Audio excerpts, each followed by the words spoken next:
Welcome to Stories Lost Forever, the channel where we bring back stories the world almost forgot.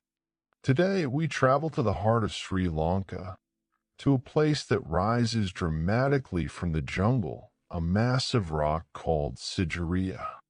From a distance, the rock seems to float above the green forest, a sheer wall of stone reaching nearly 200 meters into the sky.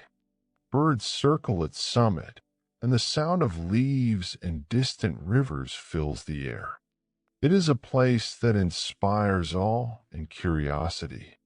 On top of this rock once stood a city of kings, a palace in the sky, filled with secrets, art, and mystery. The city built by one man's ambition, yet forever marked by history. Before we begin, make sure to like this video, subscribe, and hit the notification bell.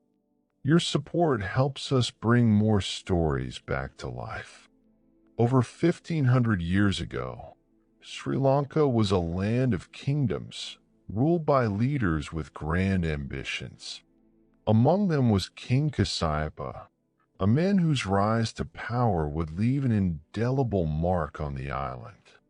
Kasyapa's journey to the throne was not peaceful. He was not the rightful heir. His younger brother, Magallana, had been chosen to inherit the kingdom, but Kasyapa longed for power. In a shocking act, he killed his father, the reigning king, and took the throne for himself. His ambition was unmatched, but so was the danger that followed him. Magallana fled to India, seeking refuge and preparing for revenge. Kasyapa, now ruler, lived in constant fear. He needed a fortress that no enemy could breach, a place where he could rule safely and assert his power. He looked to a massive rock that rose above the jungle like a sentinel.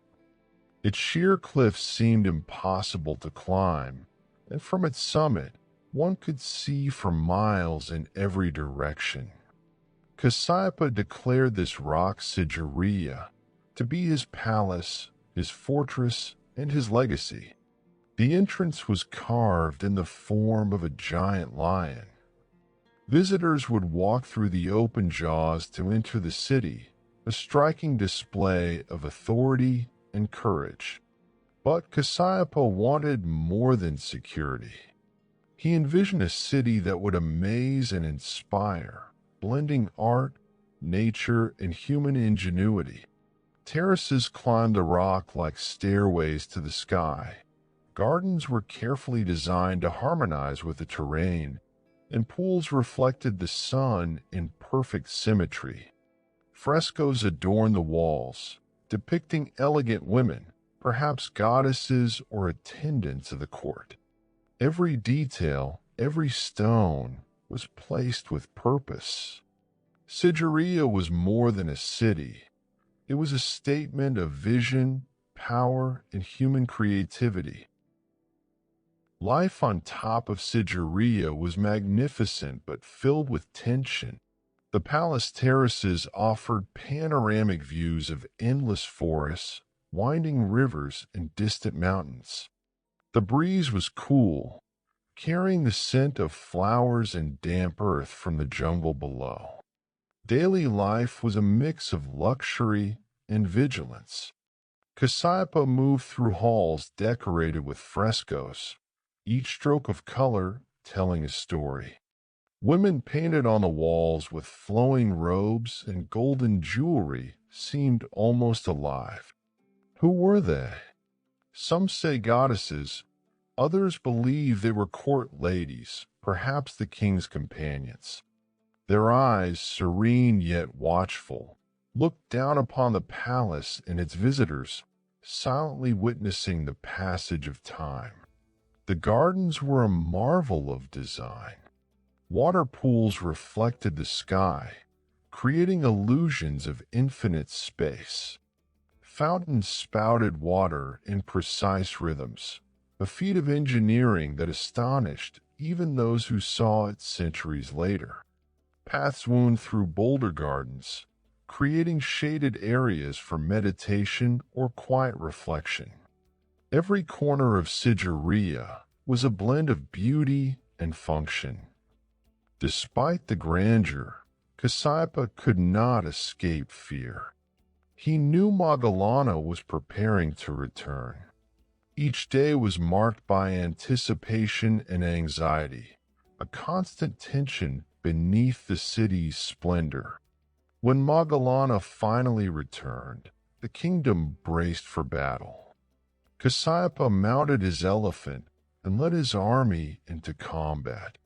The clash was fierce, echoing across the valleys. In a critical moment, the king's elephant turned unexpectedly, causing confusion. Soldiers thought the king was fleeing. Panic spread, and the army crumbled. Surrounded, Kasyapa faced his fate. Some say he took his own life to avoid capture, others that he was struck down in battle.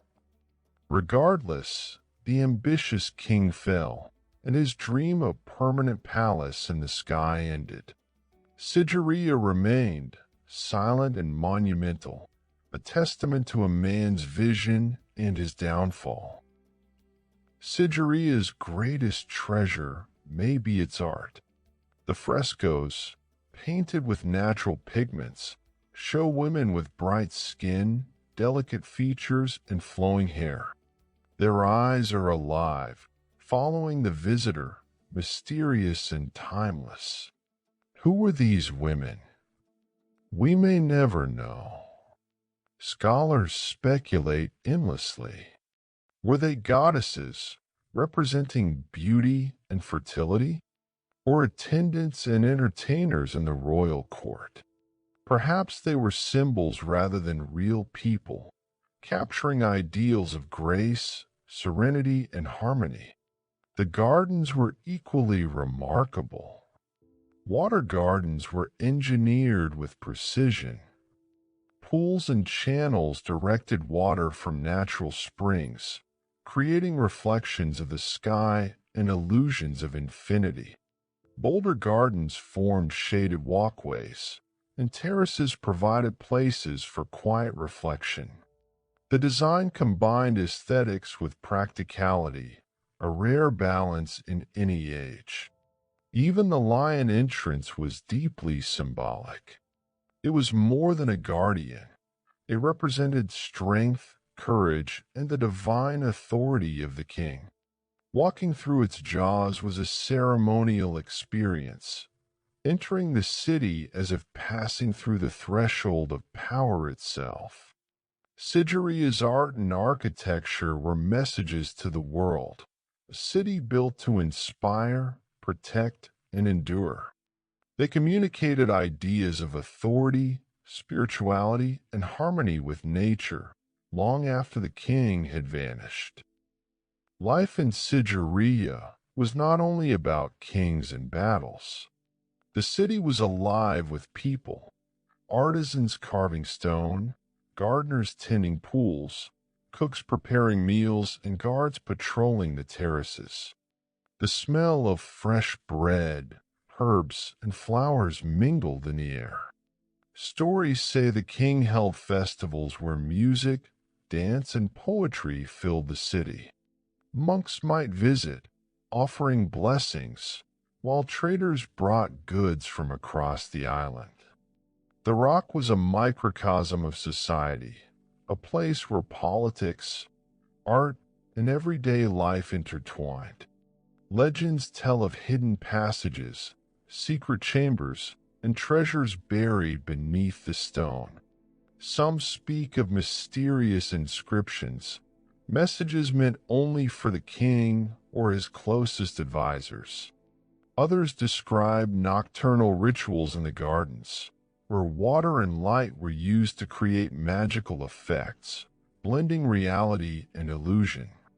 The frescoes, gardens, and architecture were not just beautiful. They were alive with stories, symbols, and subtle messages. Every visitor soldier, or servant experienced Sigiriya differently, yet all were part of its living tapestry. After Kasypa's death, Sigiriya ceased to be a royal palace. Buddhist monks arrived, turning the rock into a monastery. The frescoes now oversaw meditation rather than courtly life.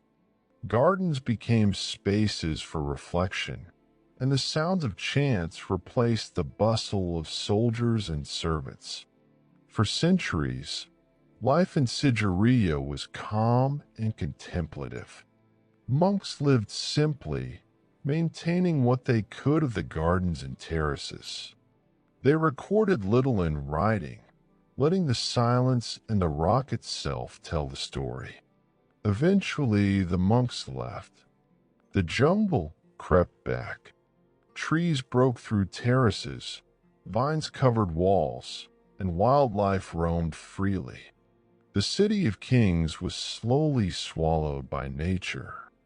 Yet, even in silence, Sigiriya remained a witness to history, holding echoes of ambition, devotion, and creativity. In the 19th century, explorers rediscovered Sigiriya.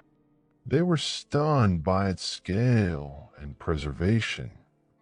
The lion paws, frescoes, gardens, and terraces told a story of a civilization that almost disappeared. Scholars began to study Sigiriya in detail, documenting its architecture, water systems, and art. The world became fascinated. Tourists arrived, climbing the steps to imagine life on the rock centuries before.